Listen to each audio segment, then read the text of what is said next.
जो भी कुछ मामले सामने आ रहे हैं, मैं सब समाज से ये निवेदन करूंगी कि सब जो भी धर्म के जगत में हो, राजनीति के क्षेत्र में हो, अगर बचपन संस्कारों से सींचा नहीं जाएगा ना, तो इस तरह की घटनाएं हमें शर्मिंदा करती रहेंगी।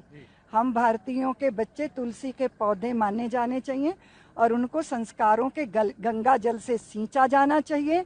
वो वासनाओं की शराबों से ना सींची जाएं, तभी सुपरिणाम मिलेंगे।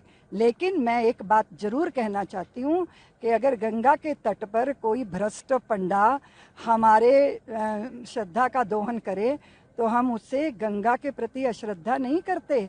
अपने तीर्थ स्थानों के प्रति हमारी अक्षुण्ण श्रद्धा बनी रहनी चाहिए और इन बातों का शमन तभी होगा जब दंडनीयों को दंड मिलेगा। लेकिन इसको बहुत ज्यादा प्रचार प्रसारित करके ये हम ऐसा ना भ्रमित हो जाएं कि हम अपने तीर्थों से वंचित हो जाएं।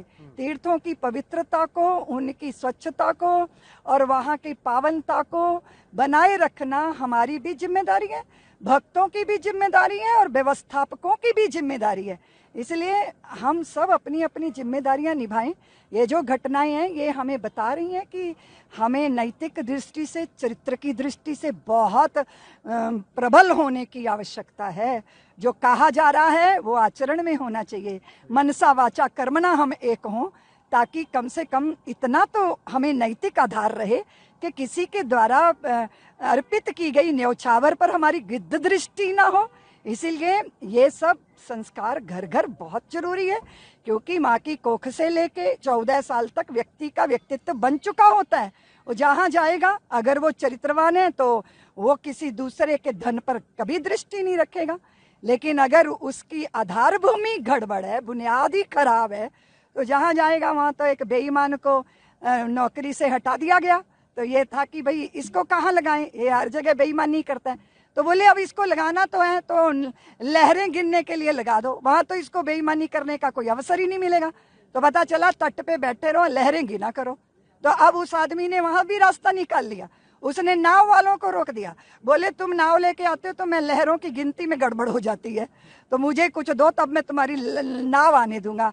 तो भाई ऐसा व्यक्ति तो जहां भी खड़ा कर दोगे, वो राजनीति का क्षेत्र हो या मंदिर का क्षेत्र हो, तो यही दुष्परिणाम आएंगे।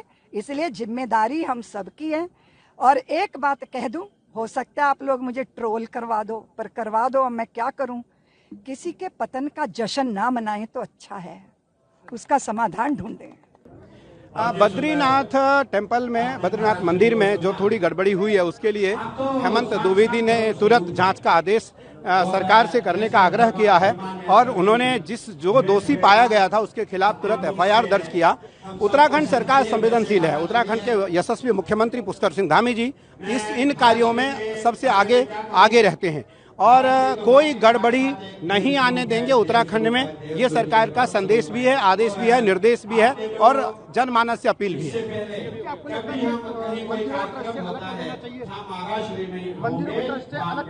बिल्कुल, जो धार्मिक मंदिर हैं उसको ट्रस्ट से अलग कर देना चाहिए। सरकार के अधीनस्थ कोई मंदिर देश में न हो, सरकार के अधीनस्थ कोई मंदिर देश में न हो। देश का मंदिर महात्माओं के पास, भक्तों के पास और सामान्य ट्रस्ट के साथ रहना चाहिए। जो एसआईटी बनाई थी आज एसआईटी ने वहाँ के जो कर्मचारी हैं उनसे बयान बिल्कुल, आपने सही कहा। जो एसआईटी बनी है उत्तराखंड की, एसआईटी बनी है, उस एसआईटी से निस्संदेह पारदर्शिता आएगी और पुष्कर सिंह धामी जी मुख्यमंत्री उत्तराखंड, यशस्वी मुख्यमंत्री उत्तराखंड के निर्देश में वो व्यक्ति बख्शा नहीं जाएगा यदि वो दोषी है तो। मुझे लगता है निस्संदेह प्रधानमंत्री नरेंद्र मोदी जी राम जन्मभूमि को लेकर के संवेदनशील रहते हैं और राम जन्मभूमि मंदिर ट्रस्ट में, राम जन्मभूमि तीर्थ में मुझे लगता है कि कोई भी कमी अगर आती है तो प्रधानमंत्री उसको स्वतः उसका देखरेख करेंगे। उत्तम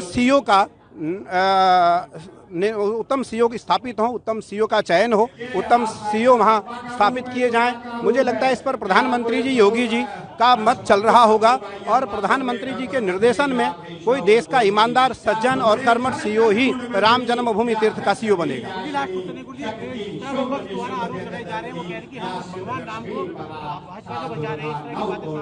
देखो, ये विपक्ष है। विपक्ष तो मंदिर बनने के समय भी हल्ला कर रहा था और वर्तमान में भी हल्ला कर रहा है, आगे भी करता रहेगा। विपक्ष का काम है, विपक्ष का काम है।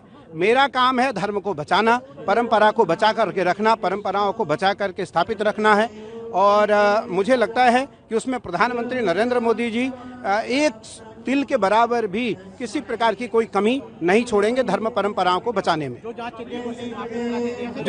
जांच चल रही है, क्योंकि योगी जी के नेतृत्व में, योगी जी के देखरेख में वो जांच चल रही है, तो उस जांच में कोई कमी कभी आएगी ही नहीं। और मैं आश्वस्त हूँ, मैं विश्वस्त हूँ, मुझे पूर्ण विश्वास है नरेंद्र मोदी प्रधानमंत्री जी के ऊपर और योगी आदित्यनाथ जी के ऊपर। एसआईटी गठित हो गई, जहाँ भी कहीं गड़बड़ी होगी वो जरूर उस पर कार्रवाई होगी। और ये मैं कह सकती हूँ कि धर्म के साथ जो भी खिलवाड़ करेगा उनके ऊपर कठोर से कठोर कार्रवाई होगी। जो एसआईटी है उसने आज बयान भी दर्ज किए हैं बद्रीनाथ जो कर्मचारी। नहीं, अभी बयान मैंने सुना नहीं तो अभी जवाब नहीं दे सकती। दीदी, एक छोटा सा क्वेश्चन, राम मंदिर की तरह भगवान कृष्ण नहीं, कहीं भी हो रहा, देखिए कहीं भी हो रहा उसका खुलासा होना चाहिए और कार्रवाई होनी चाहिए। के नए सीईओ की बात अब सामने आ रही है, जो सीईओ बनेंगे उनकी नियुक्ति। नहीं, अभी मैं बता नहीं सकती। अच्छा दीदी, वीआईपी कल्चर हो, जो मंदिरों में वीआईपी दर्शन होते हैं उन पे अब रोक लगा दी गई है, काशी विश्वनाथ में भी रोक लगाई है।